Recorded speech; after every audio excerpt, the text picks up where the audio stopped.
جہاں پر کوئی بھی اسے نہ ڈھونڈ سکے۔ اسی وقت کمرے کا دروازہ کھلا اور ساحل مضبوط قدم اٹھاتا ہوا اندر داخل ہوا۔ مس وانیہ، فائنلی میں آپ کو حاصل کرنے میں کامیاب ہو گیا۔ اس کا لہجہ ٹوٹا ہوا تھا اور وانیہ کے دل کو کچھ ہوا۔ وہ چلتا ہوا اس کے نزدیک آ کر رکا اور اگلے ہی پل اس نے وانیہ کی کمر پر ہاتھ رکھا اور اس کو ہلکا سے دبایا تو وانیہ کے وجود میں ایک بے چینی کی لہر دوڑ گئی تھی۔ تم سوچ بھی نہیں سکتی ہو میرے اندر کتنی وحشت بھری ہوئی ہے، اور آج وہ ساری وحشت میں تمہارے وجود میں انڈیلوں گا۔ اس کے نزدیک ہوتے بولا تو وانیہ کو ایک دم سے اس کے سارے ماحول سے خوف سا محسوس ہوا تھا۔ نوفل کے بھی جملے اس کے کانوں میں گونج رہے تھے، اور پھر یہ نفرت بھری نئی کہانی۔ ساحل نے اس کی گردن پر اپنے لب رکھے تو اس کے سینے پر ہاتھ جماتے اسے پیچھے دھکیلتے ہوئے بولی، شرم کرو، میں تمہارے مرحوم بھائی کی بیوی ہوں، تھوڑا سا تو اس کا لحاظ کر لو۔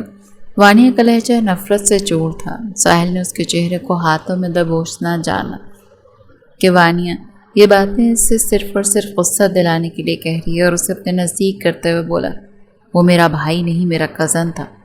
جہاں تک تمہارا سوال ہے تو اب تو تم صرف اور صرف میری بیوی، اور اپنے لہجے پر غور کرو، مجھے چیختی چلاتی اور فضول بحث کرتی ہوئی عورتوں سے شدید نفرت ہے۔ یہ کہہ کر وہ اس کے ہونٹوں کو اپنی دسترس میں لے چکا تھا۔ وانیہ اس اچانک گفتگو کے لیے بالکل بھی ذہنی طور پر تیار نہیں تھی، جبکہ دوسری طرف اس کے لمس کو محسوس کر کے ساحل کے تو جذبات بھڑکنے لگے تھے۔ ساحل کا انداز جنونی تو تھا، لیکن اس میں فکر کا بھی ایک عنصر تھا، اور یہ بات بھی سچ تھی کہ وانیہ کی بے وفائی کے باوجود بھی اسے نفرت نہیں کر پایا تھا۔ نہ جانے کیوں دل کے کسی کونے میں سے یقین تھا کہ وانیہ اسے دھوکہ نہیں دے سکتی، اور اسی وجہ سے تو وہ اس سے دستبردار بھی نہیں ہو پا رہا تھا۔ وانیہ جو پہلے اس کو خود سے دور دھکیلنے کی کوشش کر رہی تھی، اس نے بے بسی کے مارے اب اپنی کوشش چھوڑ دی تھی اور بے اختیار ساحل کی گردن کو تھام لیا۔ ساحل اس کے ہونٹوں کو جی بھر کر چومنے کے بعد، اپنی پیاس بجھانے کے بعد اس سے الگ ہوا۔ دونوں کی سانسیں پھولی ہوئی تھیں اور ایک دوسرے میں الجھی ہوئی تھیں۔ تم نے مجھے بہت تنگ کیا ہے وانیہ، یہ کہہ کر ساحل نے اس کی گردن پیچھے کی طرف گرائی اور وہاں پر اپنے ہونٹ رکھ دیے۔ وانیہ کے وجود کو ایک زوردار جھٹکا لگا۔ وہ تو ابھی بھی کنواری تھی اور بالکل ویسے ہی ری ایکٹ کر رہی تھی۔ اس کا یوں گھبرانا، شرمانا، خوف محسوس کرنا، یہ سب کچھ ساحل کو حیران کر رہا تھا، کیونکہ بقول اس کے نزدیک آنے والا پہلا مرد نہیں تھا۔ وانیہ کی ادائیں اس کے حواسوں پر چھانے لگی تھیں، اور اگلے ہی پل اس نے وانیہ کو اپنی گود میں بٹھایا اور دیوار کے ساتھ پن کر دیا۔ وانیہ کا چہرہ ہلکا سا اس کے اوپر جھکا ہوا تھا۔ تم مجھ سے نفرت نہیں کر سکتے ہو ساحل، اس کے چہرے پر اپنی انگلیاں چلاتے ہوئے بولی تو ساحل نے مضبوطی سے اپنے لب بھینچ لیے تھے۔ اس چیز کا فیصلہ بعد میں ہوگا، پہلے تم مجھے ان دوریوں کا حساب دو۔ یہ کہہ کر وہ دوبارہ سے اس پر اپنی شدتیں لٹانے لگا، اور اب کی بار ساحل نے وانیہ کے سینے پر اپنے ہونٹ رکھے تو وانیہ نے بے اختیار سسکیاں لیتے ہوئے اس کے بالوں کو اپنی مٹھیوں میں جکڑ لیا۔ دونوں کے دل ایک دوسرے کے لیے سچی محبت اتری تھی، اور دونوں نے ہی اپنے اوپر جو نفرت کا خول چڑھا رکھا تھا وہ آہستہ آہستہ اتر رہا تھا۔ وانیہ جانتی تھی کہ وہ زیادہ دیر احتجاج نہیں کر پائے گی، نہ ہی اب اس کی احتجاج کی اس کو چاہتی، کیونکہ وہ اپنے آپ کو اس شخص کی دسترس میں سونپنا چاہتی تھی جس کا جانے انجانے میں اس نے انتظار کیا تھا۔ وہ اب وانیہ کی دھڑکن کی نرمیوں کو محسوس کر رہا تھا، اور اس کے ساتھ ساتھ ساحل کے ہاتھ بڑی تیزی سے اس کی کمر پر بھی حرکت کر رہے تھے اور وہاں پر عجیب و غریب قسم کے نشانات بنا رہے تھے۔ کچھ ہی دیر میں وانیہ کی حالت غیر ہونے لگی تھی، اسے جان اپنے وجود سے نکلتی ہوئی محسوس ہو رہی تھی۔ ساحل پلیز رک جاؤ۔ اس نے ساحل کا نام لے کر اس کو روکنے کی کوشش کی، مگر ناکام ہو گئی، کیونکہ اپنے نام کی پکار سن کر تو وہ اور بھی زیادہ جنونی ہو گیا تھا۔ اب کی بار اس نے وانیہ کی شرٹ کو اس کے کاندھے سے نیچے ڈھلکایا تو وہاں پر موجود دل کو دیکھ کر اس کے لب مسکراہٹ میں ڈھل گئے۔ وہ جو سوچ رہا تھا کہ وہ وانیہ سے بہت ہی سختی سے پیش آئے گا اور اس کے بری طرح سے لرزنے پر مجبور کر دے گا، اب اپنے آپ سے کیا ہوا وعدہ بھول گیا تھا۔ اسے صرف اتنا پتا تھا کہ اس کی دسترس میں ایک بہت ہی نازک سی لڑکی ہے جسے اس نے بے انتہا محبت کی تھی، اور عورت کی بے قدری تو اس نے سیکھی ہی نہیں تھی۔ سامنے تو پھر اس کی پہلی محبت تھی، وہ کیسے اس کے ساتھ سختی کر سکتا تھا؟ وہ بہت نرمی سے اور بہت محبت سے اسے چوم رہا تھا اور آہستہ آہستہ اس کے وجود میں اترتا چلا جا رہا تھا۔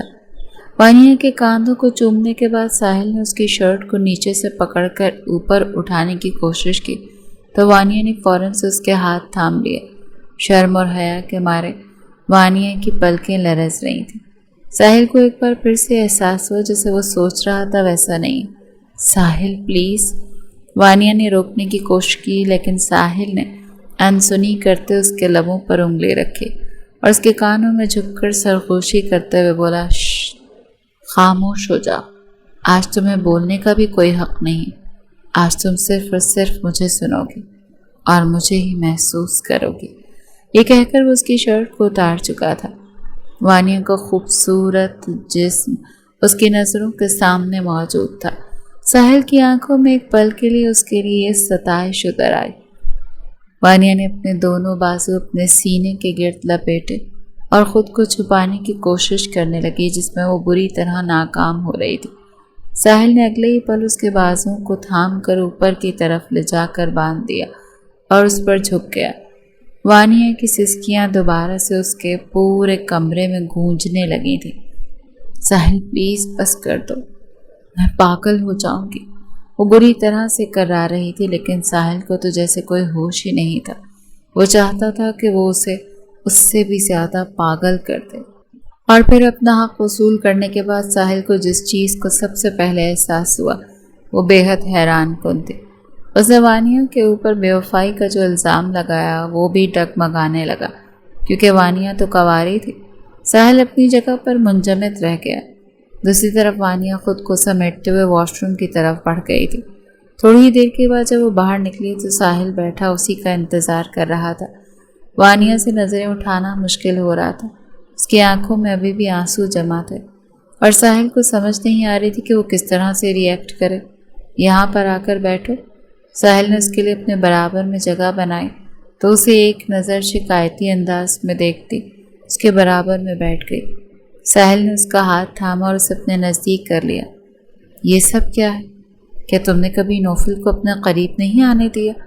یہ سننے کی دیر تھی کہ وانیہ کی آنکھوں سے لگاتار آنسو بہنے لگے اور پھر وہ اپنا چہرہ دونوں ہاتھوں میں چھپا کر پھوٹ پھوٹ کر رونے لگی۔ اس نے اپنے اوپر بیتی ہوئی ساری داستان ساحل کو سنا دی اور یہ بھی صاف صاف واضح کر دیا کہ یہ شادی نہ تو اس کی پسند کی تھی نہ ہی نوفل کی پسند کی۔ وہ اپنی خوبصورتی اور مخلص رویے سے بھی کبھی نوفل کے دل میں اپنے لیے جگہ نہیں بنا پائی۔ جیسے جیسے وہ ساحل کو نوفل کے بارے میں بتا رہی تھی ساحل کا دل درد سے پھٹتا جا رہا تھا۔ اس نے اپنے لب مضبوطی سے بھینچے اور اپنے سینے سے لگا کر اس کی کمر کو پیار سے تھپکتے ہوئے بولا، یہ اس وجہ سے تھا کیونکہ تم صرف اور صرف میرے لیے بنائی گئی تھی۔ قدرت نے تمہیں میرے پاس پہنچانا تھا اور تمہیں میرے ہی نصیب میں لکھنا تھا، لیکن تم نے جو مجھے قبول کرنے سے انکار کر دیا، تم پہلے شخص تھے جس نے مجھ پر شک کیا تھا۔ وانیہ نے اسے شکایت کی۔ اس کا چہرہ اپنے ہاتھوں کے پیالے میں لیتے بولا، سچویشن ہی ایسی بن گئی تھی۔ میری محبت جس سے میں نے شادی کا خواب دیکھا میرے آنے سے پہلے ہی کسی اور کی زندگی میں شامل ہو گئی۔ مجھے بتاؤ کہ میں اس سچویشن میں کیا کرتا؟ مجھے تو بالکل بھی اندازہ نہیں تھا کہ میں نے جانے انجانے میں تمہیں دکھ پہنچایا ہے، نہ ہی تم نے خود مجھے اس بارے میں بتانے کی کوشش کی۔ اس میں تمہاری بھی غلطی ہے، کہیں نہ کہیں میرا بھی قصور ہے۔ ساحل کا دل کافی حد تک ہلکا پھلکا ہو گیا تھا، لیکن اس کے دماغ پر جو بوجھ تھا وہ ابھی بھی نہیں اترا تھا۔ اس نے وانیہ کے گرد کمبل درست کیا اور خود لمبے لمبے ڈگ بھرتا کمرے سے باہر نکل گیا، جبکہ دوسری طرف وانیہ اس کے یوں اچانک جانے پر نئے سرے سے پریشان ہو گئی۔ وہ سمجھ نہیں پا رہی تھی کہ آخر ہو کیا رہا ہے۔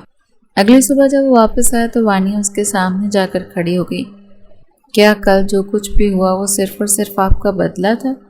کیا میری زندگی میں آپ کے لیے کبھی کوئی جگہ نہیں بن پائے گی؟ کیا آپ مجھے کبھی اپنی بیوی کا درجہ نہیں دیں گے؟ کیونکہ اس نے ایک ہی سانس میں ڈھیر سارے سوال پوچھ ڈالے۔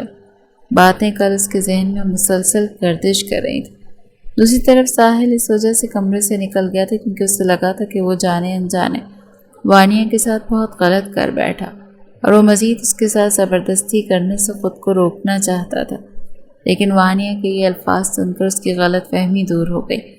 اس نے اسے اپنا قریب کیا اور اس کی آنکھوں میں جھانکتے ہوئے بولا، تم میری زندگی میں آنے والی پہلی اور آخری عورت ہو۔ یہ بات اپنے ذہن میں بٹھا لو۔ میں کبھی بھی تم سے دستبردار نہیں ہوں گا، اور جہاں تک تمہیں بیوی کا حق دینے کا سوال ہے تو یہ حق اسی وقت ہی تمہیں دے بیٹھا تھا جب میں نے تم سے نکاح کیا تھا۔ تو پھر کل آپ مجھے چھوڑ کر کیوں چلے گئے؟ آپ سوچ بھی نہیں سکتے کہ آپ کی وجہ سے مجھے کتنی ٹینشن ہو رہی تھی۔ مجھے لگ رہا تھا پھر سے سب کچھ ختم ہو گیا۔ وہ ایک بار پھر سے رونے لگی۔ ساحل کو اندازہ ہو گیا تھا کہ وہ بہت زیادہ سینسیٹیو ہو گئی ہے۔ ساحل نے اس کے گرد اپنے بازوؤں کا گھیرا تنگ کیا۔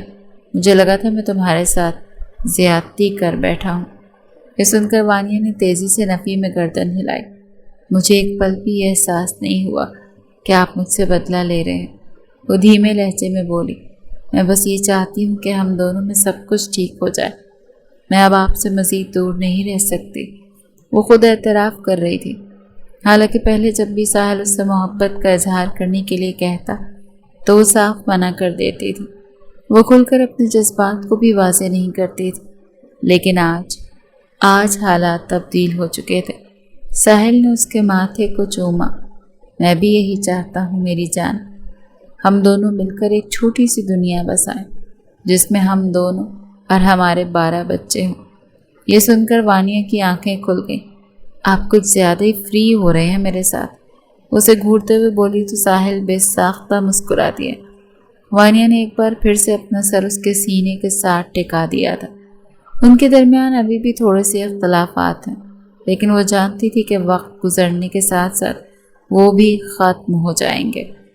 اب بس ساحل کا ساتھ اور اس کی محبت چاہیے تھی، اور ساحل کا بھی اس بات پر پختہ ایمان ہو گیا تھا کہ جو چیز ہمارے نصیب میں ہوتی ہے وہ ہمیں مل کر ہی رہتی ہے، چاہے دیر سے ملے۔ اور وانیہ بھی سمجھ چکی تھی کہ زندگی میں جتنی بڑی آزمائش آتی ہے اس کا انعام اتنا ہی بڑا ہوتا ہے۔